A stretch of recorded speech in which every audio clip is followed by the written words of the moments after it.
Hey gang, do you love that shimmering sound that Pete Townshend gets when he strikes that huge chord? Or how about Malcolm and Angus Young? How about Tom Petty and Mike Campbell? How do they make that sound and also play it so perfectly in tune? Well, that's what the focus is going to be today. I'm going to show you a couple of different ways how to do that, and I'm even going to show you how to make them movable so you can play it in any key. Now, to me, there's a huge difference between this chord, it's our regular bar chord, right? And this chord. In that first one, I can hear it doesn't quite sound in tune. There's something a little bit wrong with it, but with this, everything lines up perfectly, and it just sounds, not only does it sound in tune, but it just sounds huge to me. Or how about this one? That's our standard G chord. To me, that sounds a little bit folky, but how about this? Oh yeah, pure rock and roll. I just dig that sound. If you dig that sound too, listen to the rest of it, because I'm going to not only show you how to do a couple of those chords, but I'm going to show you how to make them movable so that when the singer calls out, hey, let's do this one in E flat, no problem, you can do it. Whether you're a first-time viewer or a veteran to the channel, go ahead and click that like button, subscribe, and click that bell. All right, well, let's get started right away. First, I'm going to briefly explain why this works, and then I'll show you two movable forms that you can use right away, and at the end, I'll show you an application to a song you probably know and love, so you can start using it right away. Make sure you listen to the end because you get the most bang for the buck out of this lesson.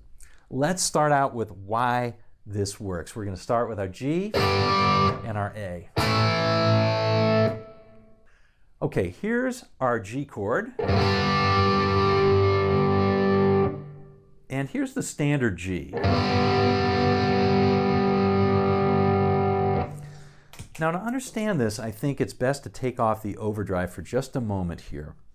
What I'm doing here, playing the standard G, we'll notice that there are three notes in this. There's the G, there's a B, there's a D, there's another G, B, and another G. So there's three different notes. There's a G, a B, and a D in this. In our chord right here, what we're doing is we're taking out all of the B's.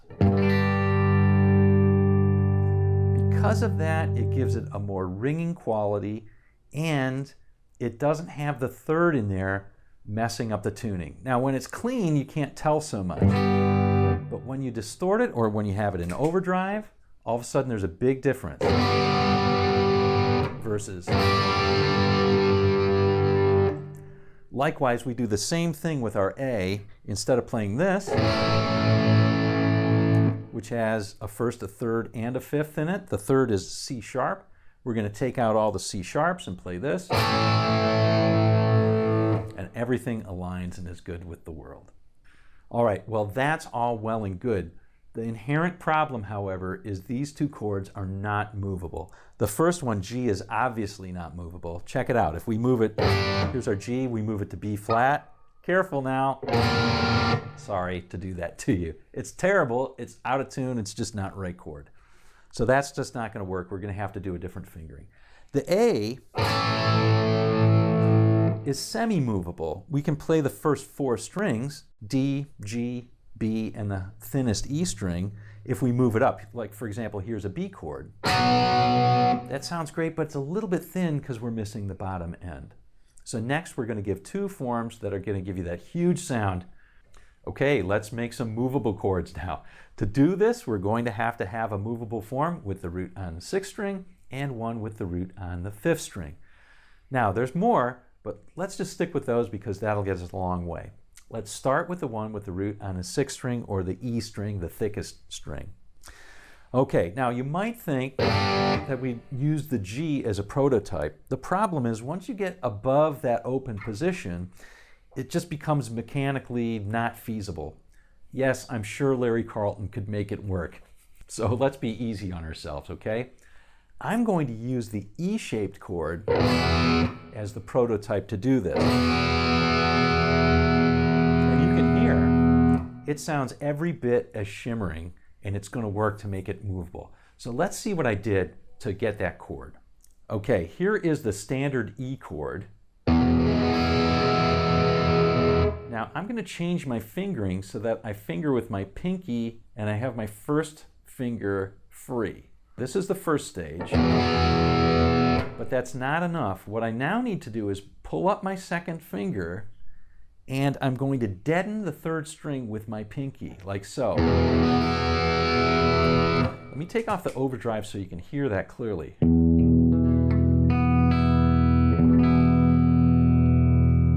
With a little bit of practice, that's not so hard. Great. So now we have the shape. Let's make that shape movable. To make it movable, you've got two choices. Let's go to the G. The first choice, which I think is probably the best, if you are a thumb wrap player, a la Hendrix or Stevie Ray or John Mayer, what you can do is wrap your thumb to get that sixth string and then use your first finger to get the two notes on top. Let's take a look at that. Okay, what I'm doing is I'm using my thumb to play the sixth string G, right, that G there, and I'm using my first finger to bar on that, like so, like that. And now I'm just using my two fingers right there, my third finger on the fifth string, my fourth finger on the fourth string, and then I'm deadening that out. Here's what it sounds like. Maybe not quite as shimmering as this, but it's close. And it sounds in tune also. And the beauty is you can move it to wherever you want. And it still sounds great and huge. All right, now what if you're not a thumb player? Are you out of luck? Absolutely not. You can still do this. I'm going to show you how. Now, if you are not a thumb player, you're going to have to bar with your first finger just like you would a normal G, but you delicately move your pinky so that you deaden the fourth string. It's actually pretty easy once you get the hang of it, but you do have to angle your hand just a little bit different in order to make that happen. And for people who are thumb wrap players, they'll get this right away, and it just will make sense. But you can hear it sounds nice and shimmering. You can play it in any key. One huge sounding chord down, one huge sounding chord to go. This one's actually quite a bit easier. We're going to play this one based on the power chord of A. We're just going to finger it differently and extend what you play on it. All right, most of you probably play the A power chord like this and move it up the fretboard like this. That's great, nothing wrong with it. We're going to do it a little bit differently. We're going to play with our ring finger and pinky on a D string and G string. So we have this. And then as we move it up, we'll bar like this. Now there's a couple of differences. One is that, so here I'm playing a C now, right? Because the root is there on an A string third fret. One is maybe for a later lesson in that I have some independence and so I can play some licks here. But that's for a different lesson, as I said. The main reason we're doing this is because we can extend it by playing the ninth on the second string just by barring, and then get another fifth on the top and on the bottom if we wish. So check this out. Here's the regular power chord, and here's the extended one. See how much bigger that sounds? And I can even play the sixth string if I want to. That is a huge sounding chord. And still sounds nice and in tune. Well, let's do a little application, shall we? We're going to learn to apply this using the song Baba O'Reilly.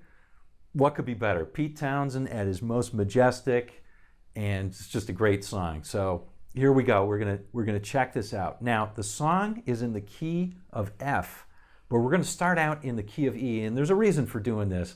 I'll show you why in just a second, okay? So let's take a look at it, doing it in the key of E first, and then we'll go to F. All right, let's do this in the key of E. One way to do it is just to play our chords straight. Here we go. Here's our huge E.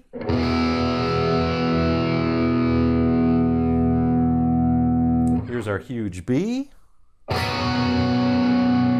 And here's our huge A. And let's put them all together.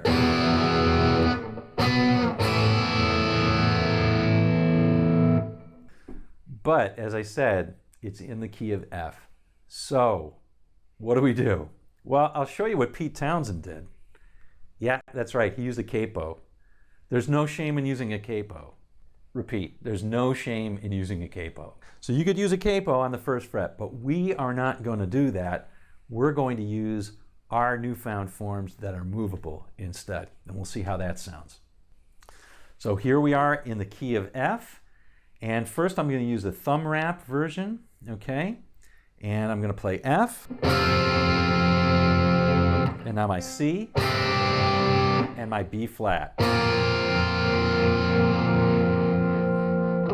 And again.